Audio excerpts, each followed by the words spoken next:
Hello traders, this is Blake Morrow and you are listening to the week ahead video for May 10th, 2020. I'm filming this just a little bit early and I mean it's even before the weekend analysis has been done.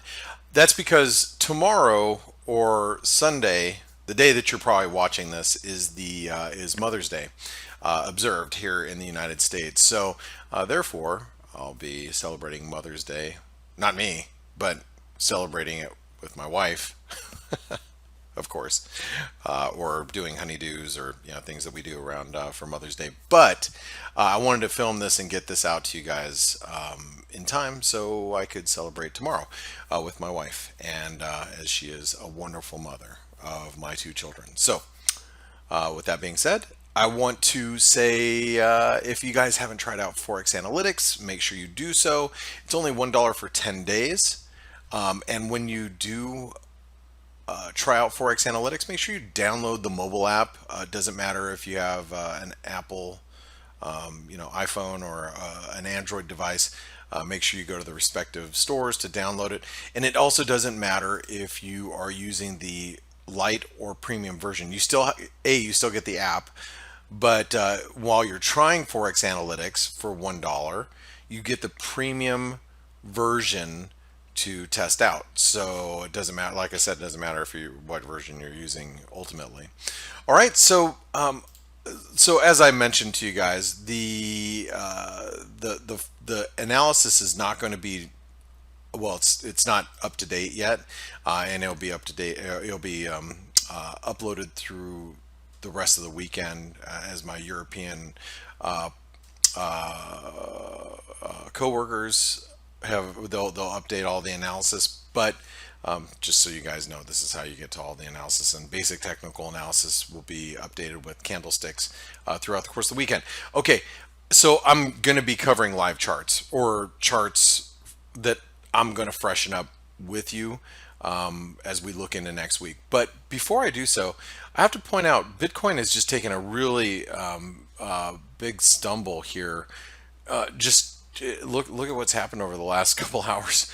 Bitcoin sold off, and it nearly hit the 200-day moving average, but it also hit channel support. If you've been using ForexAnalytix, we've been monitoring this channel, and we've been bullish Bitcoin as it's been moving up, and it hit the 10,000 level and it dipped. And I'm going to tell you right now, as long as we stay above this 200-day moving average, I wouldn't want to be on the short side. But if you can pick up some Bitcoin down here, like below 8,000 or around 8,000, excuse me, it's probably the place to be long. I'm not a crypto bull, so to speak, but technically, I mean, that's where you want to buy it. I mean, if you want to be a buyer, this is where the place that you want to buy it. Obviously, you're going to have a lot of resistance as we approach 10,500, which would be channel resistance. Okay, but that's not. I just wanted to point that out just because the market's open and it's moving. All right, so let's talk about the euro and what we did this week, and kind of looking ahead. And I have to be frank with you guys here. As far as the euro goes, well, I'm always frank with you, but I was bearish and short the euro as we were above 110 going into last week. I think I mentioned that on the week ahead video last week. We were nearing the 200-day moving average. I got short some euros at the end of last week. Problem is, I didn't capitalize on it as much as I wish I had, because I thought we were going to 108, but I didn't think we were going to get down there so quickly. So I took profits as we were approaching 109. I took profits way early, and I did not buy the euro as we tested this trend line down here at the 108 level. I traded around other currencies, and I have to say that at the middle of the week I was a little frustrated because I was short some Aussie yen, and right here, whoops, right here, and I really thought the Aussie yen was about ready to break down. We filled this gap, and we filled the gap here at 70 yen, and I was short, and I was thinking, oh man, here we go. We're going to really start breaking down towards the mid 60s. I woke up, on Thursday morning, and this thing was all up in my face. I already got stopped out, but I was like, that's when you go to bed and you think, oh man, I'm gonna make a killing tomorrow morning when I get up. By the time I get up, I'm gonna be up huge. And then I woke up and yeah, I got stopped out for a profit, but still I was pretty irritated going into the end of last week. But I turned things around because if you use or if you watch the F.A.C.E webinar, you guys know I'd been bearish the S&P looking for this head and shoulder pattern. Then we started to break out. And when the Aussie yen broke higher and stopped me out, I immediately went bullish risk, and meaning that I was thinking that the S&P was going to turn higher. And I immediately started thinking, well, we're probably going to be challenging this 200-day moving average, which, by the way, I think that's what the S&P is currently doing right now. Is we're making our way higher towards 3,000, maybe even higher than that. I mean, maybe it's going to be the 161% extension of this consolidation, as I think a lot of the market was looking. The way that I was looking is lower high, possible head and shoulder pattern. Now, you've got a case that the market's extremely the market's optimistic. We have FOMO happening, the fear of missing out of this rally. We're climbing the wall of worry in the S&P.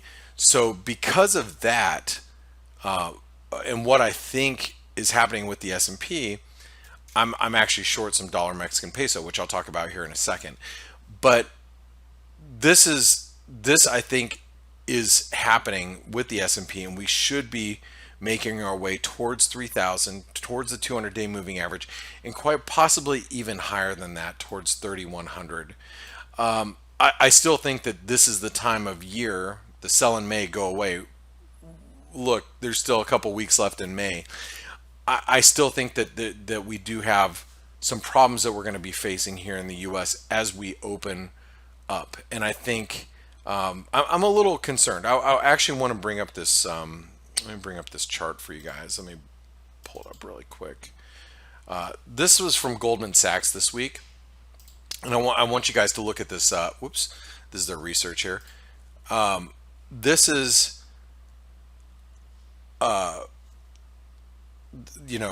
coronavirus number of new cases, and you can see New York, we've really peaked and we're rolling over, but the rest of the United States is not.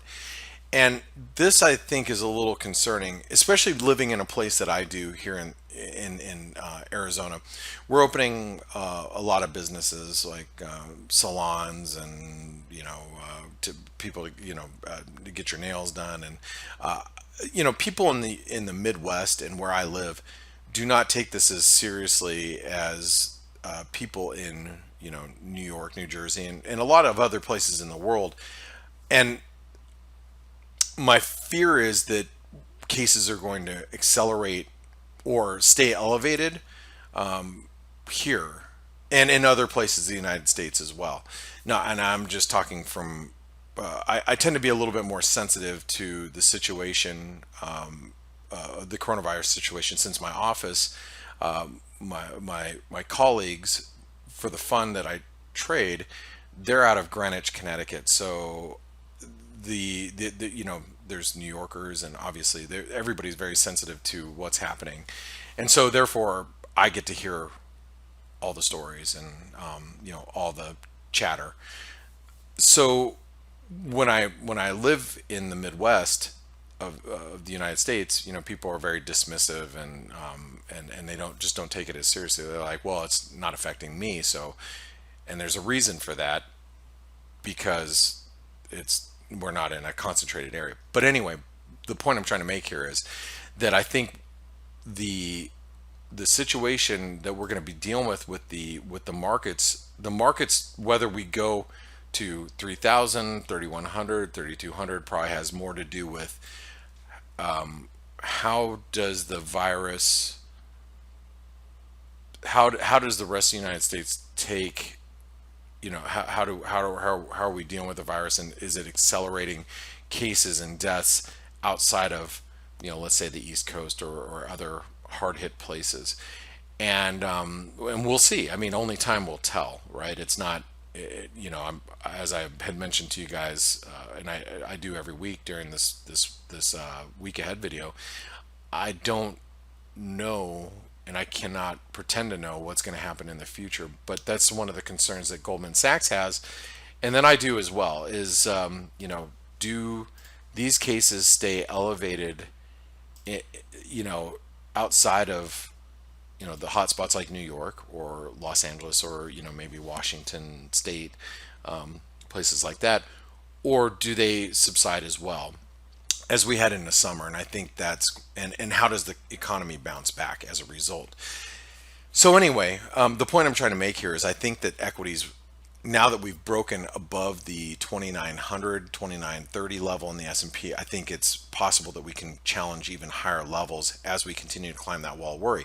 As from an FX standpoint, what I'm doing is I'm shorting the US dollar Mexican peso, which if you are a ForexAnalytix subscriber, specifically if you've been in the chat rooms, I was shorting near 24. And so we're now breaking out this triangle, and I think the risk for the US dollar Mexican peso is that we maybe challenge 22, 2250, somewhere down here, before bouncing.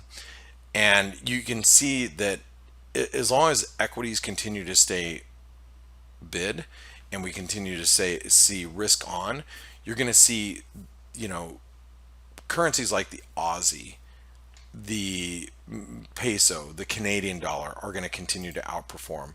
So the Aussie dollar, which believe it or not, I've actually made a little money on the short side of the Aussie, whether it was the Aussie yen or the Aussie dollar. Very frustrating trade, but you'll notice that the risk I think here in the Aussie dollar is that we continue higher towards the 66, 66.50, maybe 67 cent level. Kiwi also looks like we're gonna attack the 62 cent level, and maybe even the 200-day moving average around 63 cents in the Kiwi.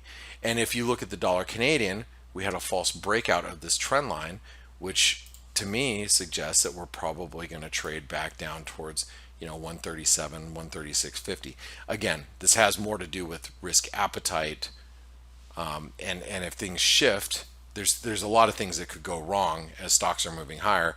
They could obviously turn lower for all sorts of reasons, but as long as they continue to trend higher and we continue to climb that wall of worry and the S&P gets above 3,000 or gets towards 3,000, then the dollar will probably stay pressured, at least against some of these commodity currencies and emerging market currencies as well. Now, there are a few things that are happening next week, but we got past non-farm payroll, which obviously the jobs report was pretty ugly. But if you're looking at the calendar going into this next week, let me talk about a few specific things that are happening. First of all, we have the RBNZ that is meeting on actually it's Tuesday night or Wednesday morning if you happen to live in New Zealand. But the reason why that's important is because the RBNZ has talked about negative rates. So if you see them, if that like leaves the discussion, you could have the Kiwi actually squeeze quite a bit. And if you don't want to play the dollar, then you should look at the Aussie New Zealand. It's had a hell of a run, and we're facing a very big trend line as we approach the 107, roughly 107.30, 107.50 level. That's going to be a level that will probably set up for a good short, or if the RBNZ continues to be dovish, we could see a break above the 107.50, and then that's going to be quite bullish. Obviously, we also have Australia employment data coming out the next day, so it'll be Thursday morning, and obviously that could influence the Aussie Kiwi, and also can influence the Aussie US dollar as well. Also next week we have German GDP Friday early morning out of Europe. And then we have retail sales in the U.S. Come Friday. One thing that I always like to explain to people, it's really tough to bet against the U.S. consumer. The U.S. consumer in a services driven and a consumer driven economy like we have in the United States, it's really difficult to bet against the consumer. So just keep that in mind as we head into Friday.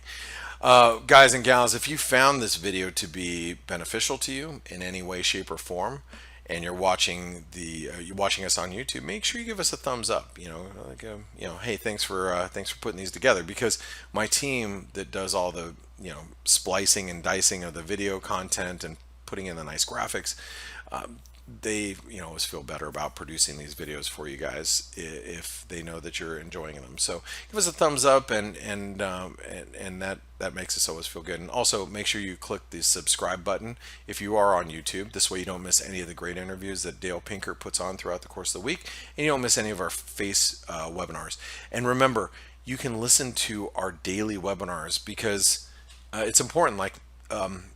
If you caught me in the middle of this last week, I shifted gears from being bearish risk to bullish risk, and it's if you want to know when I'm doing that, A, you got to be a subscriber of ForexAnalytix, but B, if you're listening on the F.A.C.E webinar, you can at least get an idea that I'm starting to shift gears rather than listening to this once a week.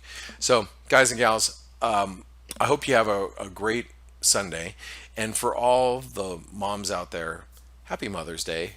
Even if you're not celebrating it in the country that you live in, happy Mother's Day to you. And if you are celebrating Mother's Day, make sure, if your mom's still around, make sure you reach out and give her lots of love, because they deserve it. All right, I'll talk to you on the F.A.C.E webinar. Have a great rest of your day. Thanks.